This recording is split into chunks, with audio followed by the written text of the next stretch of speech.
Assalamualaikum warahmatullahi wabarakatuh. Perkenalkan saya Marina Krisna Dewi.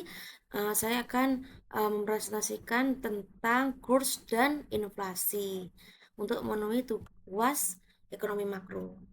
Pertama, tentang kurs valuta asing, ini memahami nilai tukar mata uang dan dampaknya terhadap ekonomi global. Apa itu kurs valuta asing? Kurs ialah nilai tukar antara satu mata uang dengan mata uang negara lain. Contohnya 1 US dollar sama dengan 15.500. Kurs ini berfluktuasi atau naik turun karena faktor ekonomi global dan domestik. Jenis-jenis kurs ada 3, ada kurs tetap, pengambang, dan pengambang terkendali. Yang pertama, kurs tetap ialah ditentukan oleh pemerintah atau bank sentral. Kurs mengambang ditentukan oleh pasar falas. Kurs mengambang terkendali perpaduan antara tetap dan mengambang. Siapa yang menentukan kurs? Kalau ada pasar valuta asing atau forex market, ada bank sentral seperti Bank Indonesia kalau di Indonesia, kemudian ada pemerintahan dan penawaran mata uang.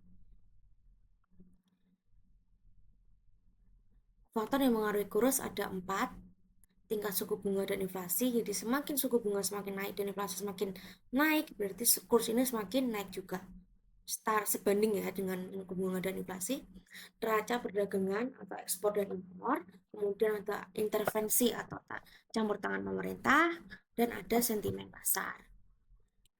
Jadi sentimen pasar ekspor impor ini sangat sentimen pasar dari barang ekspor ini sangat berpengaruh ya pada kurs kita. Contoh perubahan kurs awal 2020, rupiah sempat menyentuh di angka 16.500 rupiah per US dollar akibat pandemi COVID-19. Fluktuasi kurs dapat disebabkan oleh krisis global, inflasi, atau sentimen pasar.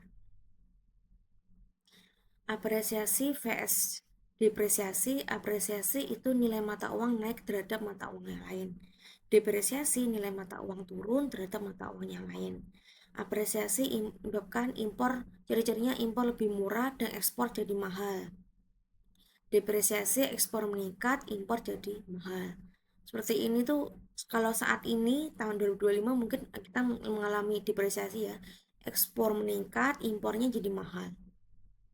Kita mengimpor dari barang negara lain itu semakin mahal ya, karena kalau di jadinya terjadinya ini ya terjadinya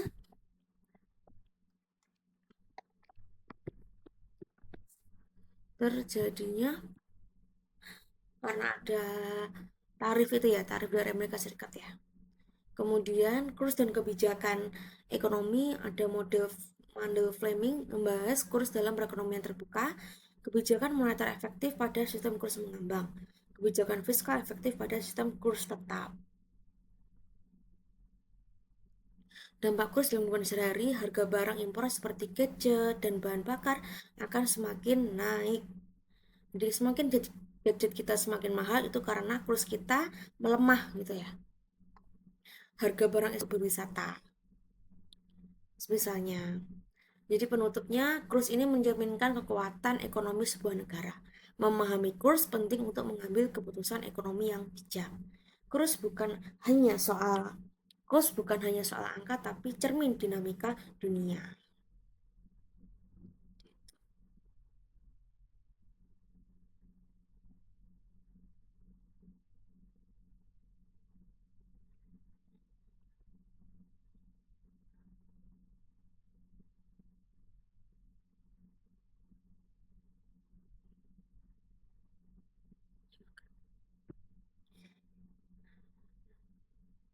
Kemudian ada inflasi. Ketika harga naik, dompet menjerit.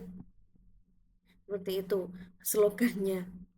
Nanti apa itu inflasi? Inflasi ialah kenaikan harga barang dan jasa secara umum dan jadi secara terus-menerus.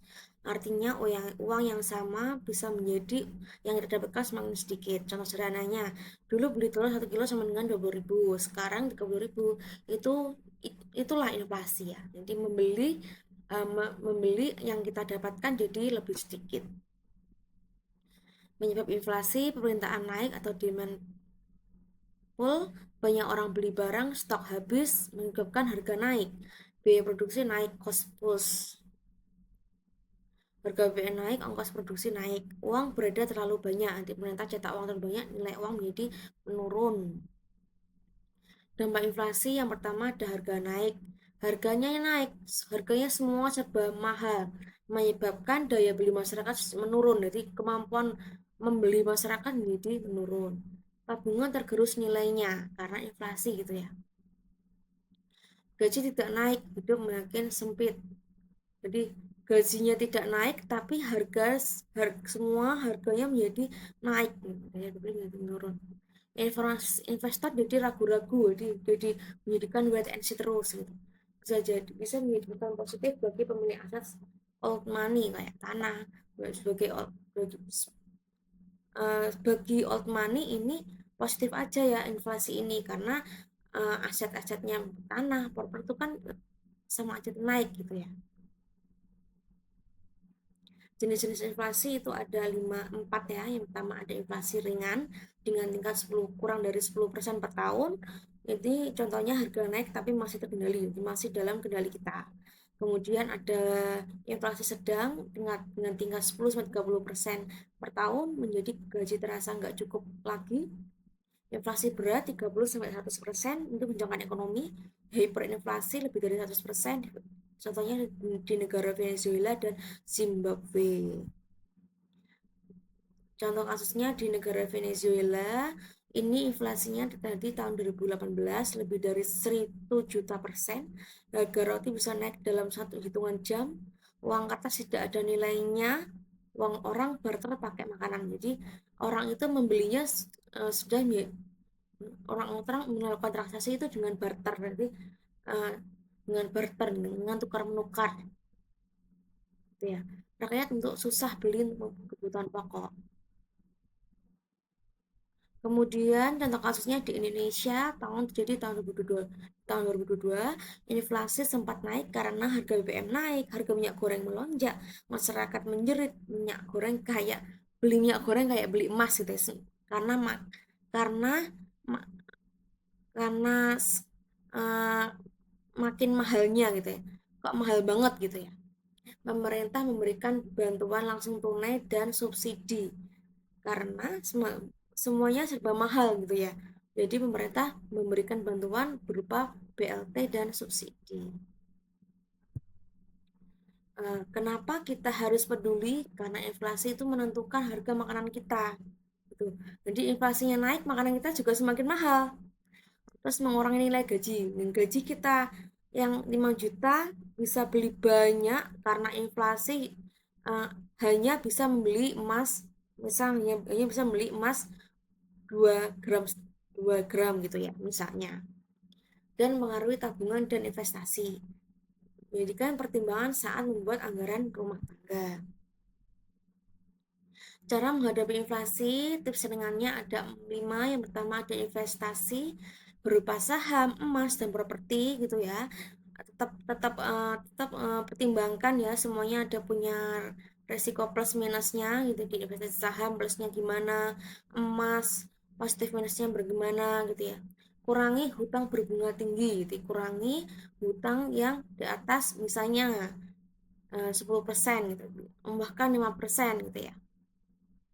Mencari penghasilan dari pekerjaan utama, tambah penghasilan lain selain dari pekerjaan utama. Misalnya uh, kita sebagai pekerja pekerja tapi kita juga sebagai influencer gitu ya, untuk menambah penghasilan. Mencatat pengeluaran itu harus kita lebih lebih rajin lagi mencatat pengeluaran. Kemudian lebih untuk belanja bijak dan bandingkan harga. Jadi sebelum kita check out, sebelum kita ke kasir, kita bandingkan dulu harga-harganya antara si A, si B, di toko A, di toko B gitu ya.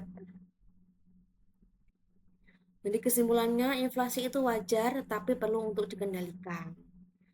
Karena dampaknya nyata dalam kehidupan sehari-hari. Penting bagi kita untuk paham dan siap untuk menghadapinya. Jadi karena inflasi itu pasti terjadi gitu ya. Jadi kita harus siap untuk menghadapinya. Karena harga boleh naik, tetapi hidup tetap harus seimbang. Terima kasih. Wassalamualaikum warahmatullahi wabarakatuh.